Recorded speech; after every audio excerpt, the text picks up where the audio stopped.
So hi Michael, thank you so much for joining us. So Michael is a guitar player, he's a session player, he's a singer, he's a songwriter, he's a producer, and he's been playing with some really high profile Australian and international artists. Now this point of this show is to find out what it's like to be a musician in your part of the world. So in that case, this is Melbourne. So thanks again Michael, thanks so much for joining us. Mate, thank you for having me. Pleasure to be here. Pleasure to be on the other side of the world with Line 6. I bet it's a lot warmer where you are than it is where I am right now.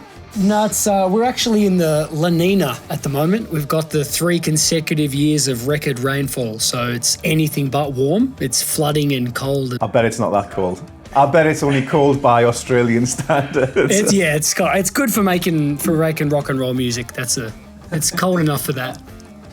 So let's just jump straight into this. I mean, have you always lived in Melbourne? I have. I was born down in a place called the Mornington Peninsula, which is a really beautiful part of Melbourne. It's wineries and beach and very, very suburban, very quiet. But it tends to be a place over history that has bred quite a lot of very successful musicians. So I don't know whether it's one of those scenarios where there's not much else to do around here when you're growing up besides play music. And who would you say were the famous musicians from Melbourne?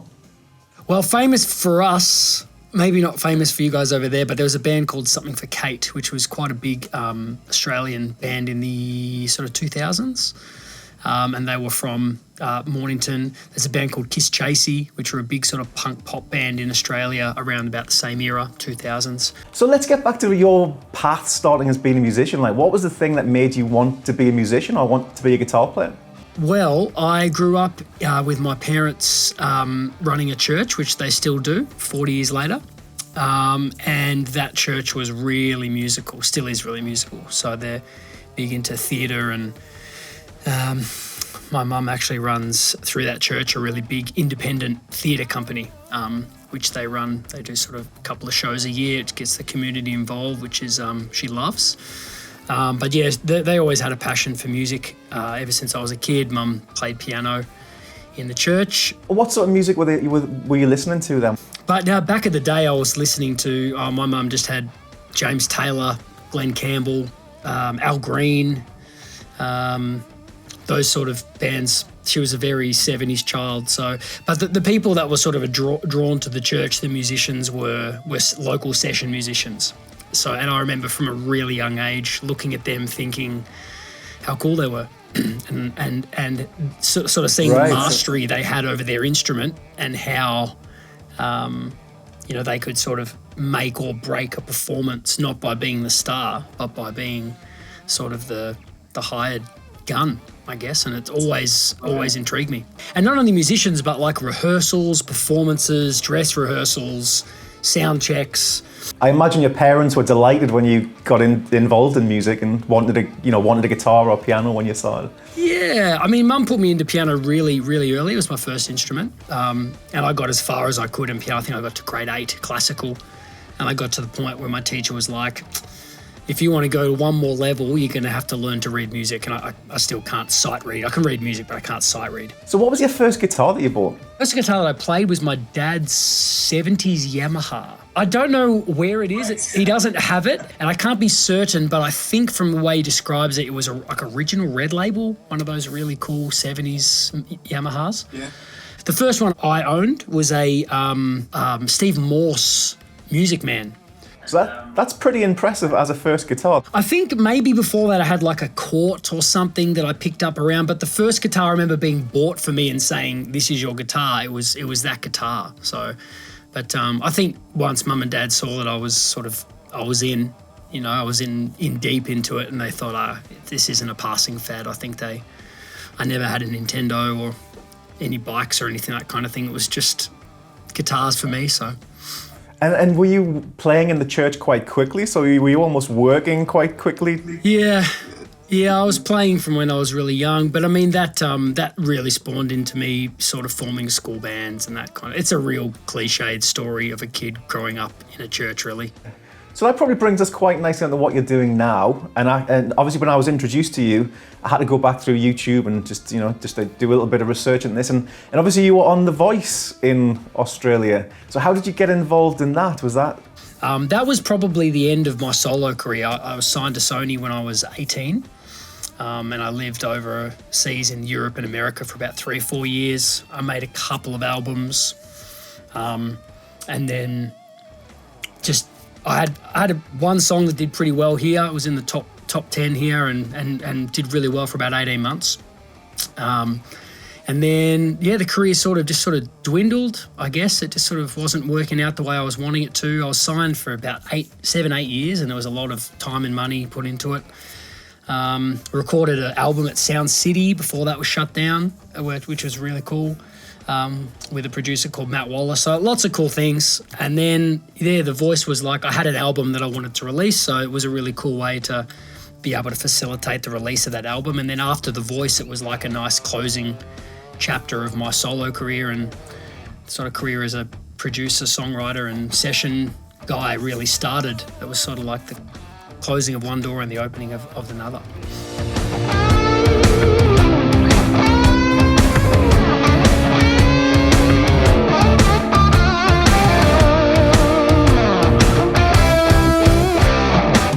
So what are you doing currently? What's your current project?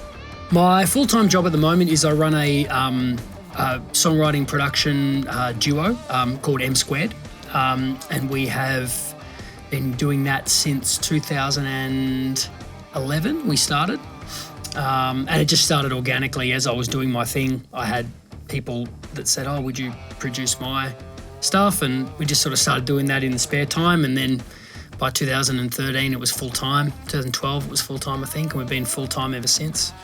So I do that 9 to 5 during the week, and then I do session work touring either at night during the week or usually on the weekend. Sometimes we have to take days off during the week, but the bulk of the touring is weekend touring.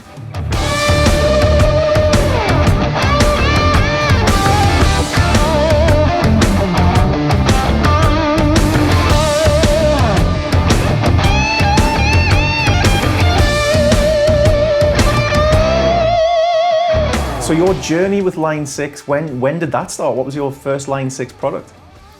My first product was actually one of those kidney pods, the OG. And I just remember, even to this day, hand on heart, I remember this. I remember plugging in, and we were making really sort of Coldplay-ish type music. So I was trying to, I guess Coldplay is sort of edge adjacent. So I was trying to pull in an edge-ish type tone. So I just pulled up the chime amp with some delay, and I was like, that's it. It just sounded so good. I still remember to this day being surprised by it.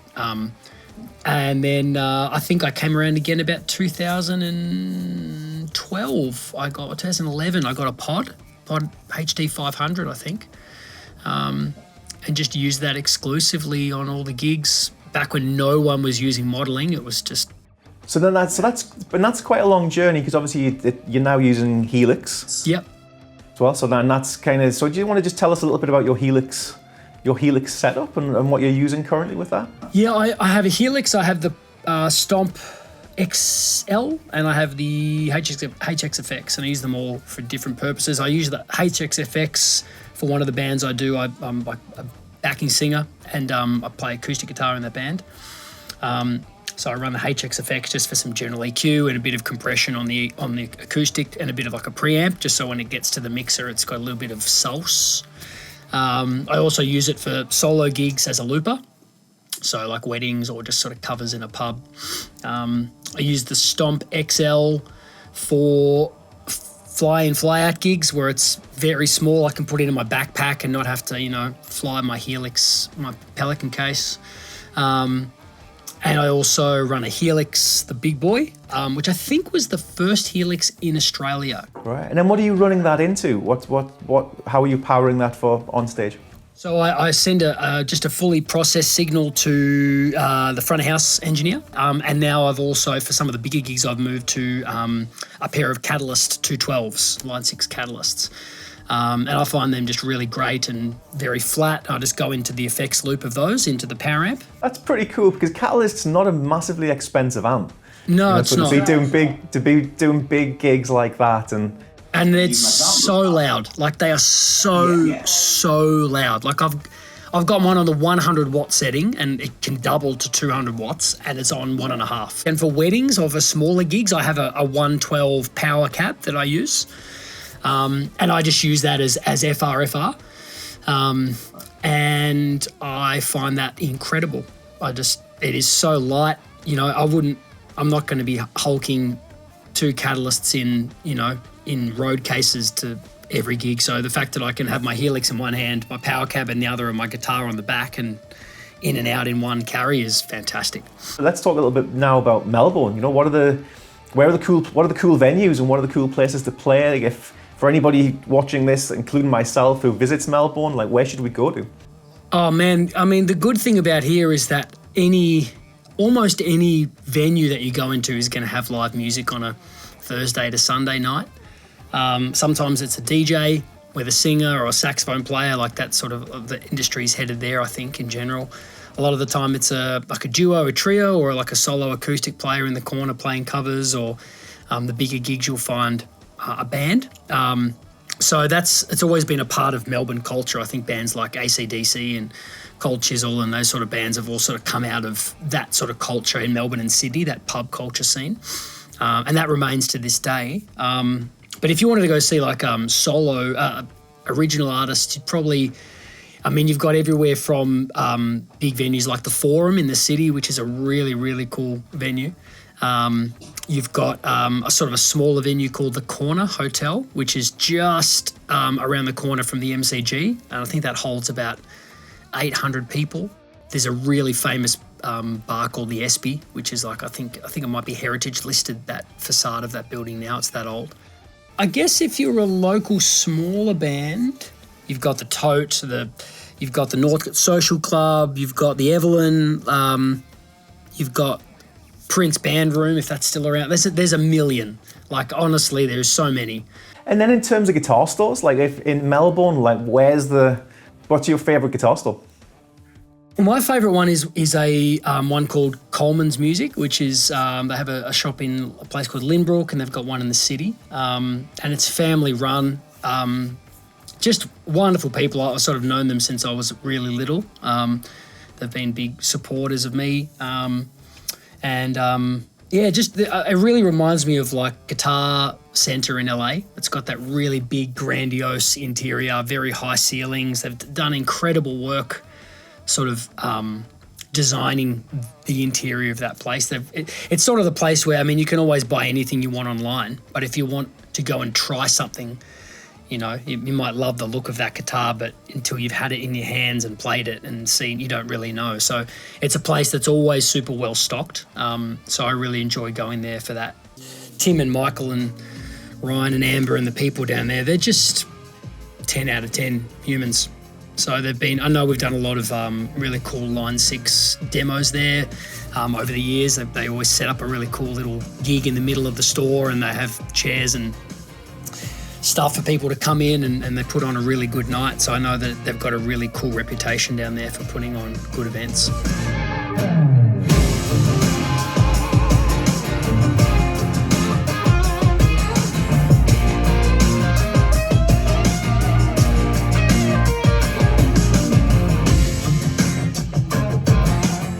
Okay, so let's talk a little bit more about Helix, because I believe that you have a free preset for us. I do. Yeah.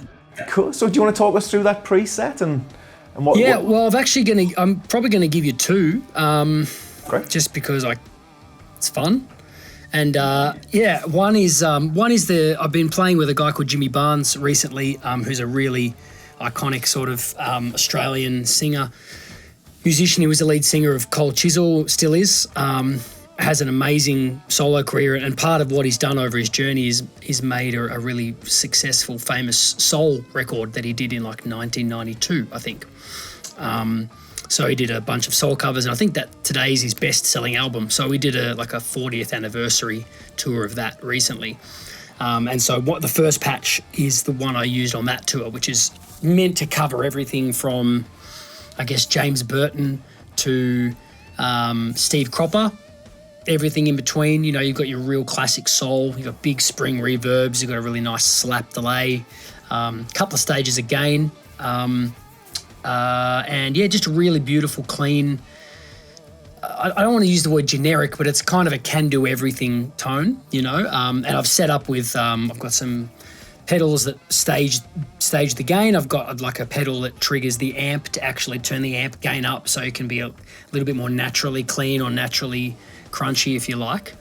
And so, yeah, that was just I just used the one patch for the whole gig. I just had different patch presets for each guitar that I used, just because everything's sort of slightly different. And which amp model did you use with that? I've got a Tweed Bright in the left. I think I'm running that through a Bassman 410 cab.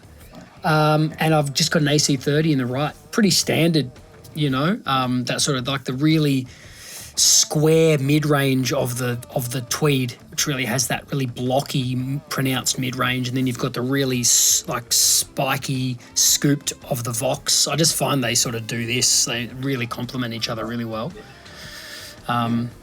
So yeah, I do that. Yeah, and then just from preset to preset, I just adjust the gain for the humbuckers, or just open up the amp a little bit, or close the amp for the tellies if it's a bit bright. But the patch is the same. But it's definitely made for vintage single coils. So if you've got anything that's sort of standard 60s, 50s, 60s sort of single coil-ish, if you start to put like anything much hotter than that or much brighter than that, you just need to do your own adjustments. But yeah. Okay, and what's in the second preset? The second one is sort of the angrier cousin of that one. So instead of using the Tweed, I use the Dr. Z. One of my favourite guitar players is Brad Paisley, so I love the way that those Dr. Z amps really have a really bouncy, springy mid-range. I really enjoy that for country music. It's very vocal, I find, for country or rock guitar playing. And I find it gains really well. So as it gets distorted, it holds itself together and remains, the clarity in it I find is really, really cool. So that's the same thing again, Dr. Z in the left, AC30 in the right, and there's just different effects. There's some longer delays. There's I think I use the Teamer, and I use the Precision drive, or the Horizon drive I should say, which is the for me, the godfather of all solo pedals. So it's a similar idea, just with it but it's sort of, if you want to do anything sort of rock, pop rock, rocky, that sort of vibe, it'll cover most things in that area. So it's kind of like a one size fits all type patch. Okay, cool. I look forward to getting them. I'm going to put the links underneath the video as well, so everybody else can check those out. And I think that's pretty much us out of time now, you know. So, you know, thank you very much for joining us, and I hope you have a good night.